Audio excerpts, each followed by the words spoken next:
नवी मुंबई महानगरपालिकेच्या स्थायी समितीच्या कार्यक्रमपत्रिकेमध्ये प्रशासनाकडून सादर करण्यात येणारे सर्व प्रस्ताव पूर्णपणे मराठी भाषेत असावेत, तसेच आर्थिक रक्कम, अनुक्रमांक, तक्ते, परिमाणे आणि अन्य संख्यात्मक माहिती मराठी अंकांमध्येच नमूद करण्यात यावी, अशी मागणी शिवसेना नगरसेविका तथा स्थायी समिती सदस्य सरोज पाटील यांनी आज 17 जून रोजीच्या स्थायी समितीच्या बैठकीत केली.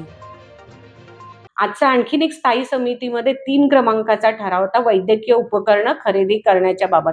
आणि जर तुम्ही बघितलं त्या ठरावामध्ये प्रस्ताव आपला मराठीमध्ये, परंतु जी आकडेवारी होती, जी उपकरणाची नावं होती, ती सर्व इंग्रजीमध्ये होती. आणि हे वाचताना मराठी आणि इंग्रजी वाचताना कुठेतरी विसंगती निर्माण होत होती. त्यामुळे मी सन्माननीय सभापती महोदयांना विनंती केली की यापुढे जे स्थायी समितीमध्ये ठराव येतील ते सर्व जर मराठीमध्ये प्रस्ताव असेल तर आकडेमोड देखील ही मराठीतच असले पाहिजे. कारण स्थायी समिती म्हटलं तर त्या स्थायी समितीमध्ये सगळा आकड्यांचा खेळ असतो आणि जर प्रस्ताव मराठीत असेल तर आकडे देखील ही मराठीत असले पाहिजे, ती नावं देखील मराठीत असली पाहिजे. अशा प्रकारची विनंती वजा सूचना आम्ही सभापती महोदयांना केली आणि त्यांनी ती मान्य देखील केली.